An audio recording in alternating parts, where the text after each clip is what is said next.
महाभारत की कथा में एक महत्वपूर्ण प्रसंग है युधिष्ठिर का जुआ खेलना, जिसने पांडवों के जीवन में भूचाल ला दिया था। भगवान श्री कृष्ण को विष्णु जी का अवतार माना जाता है। उनके पास अपार शक्तियां थी, चाहे तो वे अकेले युद्ध खत्म कर सकते थे, लेकिन उन्होंने ऐसा नहीं किया।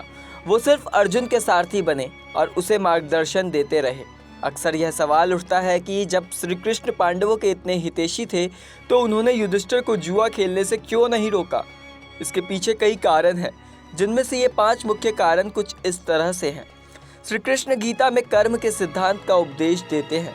वे मानते थे कि हर व्यक्ति को अपने कर्मों का फल भोगना पड़ता है।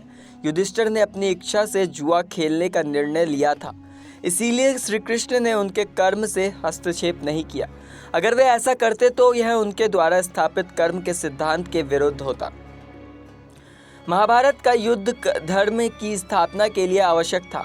अगर युधिष्ठिर जुआ नहीं खेलते तो शायद यह युद्ध नहीं होता और अधर्म का नाश नहीं होता। श्री कृष्ण जानते थे कि इस युद्ध के माध्यम से ही धर्म की पुनः स्थापना होगी, इसीलिए उन्होंने इस घटना को होने दिया। यह घटना पांडवों की एक परीक्षा भी थी। उन्होंने अपने धैर्य, संयम और धर्म के प्रति अपनी निष्ठा को साबित करना था।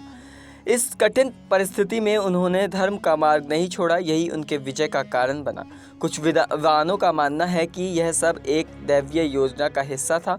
श्री कृष्ण स्वयं एक अवतार थे और वे जानते थे कि भविष्य में क्या होने वाला है। इस घटना के माध्यम से ही महाभारत का युद्ध और धर्म की स्थापना संभव थी। युधिष्ठिर एक स्वतंत्र व्यक्ति थे, उन्हें अपने निर्णय लेने का अधिकार था। युधिष्ठिर ने श्री कृष्ण से सलाह नहीं ली, इसीलिए श्री कृष्ण को इस विषय में हस्तक्षेप करने का अवसर नहीं मिला।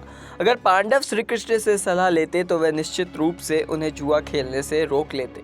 फिलहाल इस जानकारी में इतना ही। मेरा नाम प्रवीण उपाध्याय है और आप देख रहे हैं नेक्स्ट 9 स्पिरिचुअल।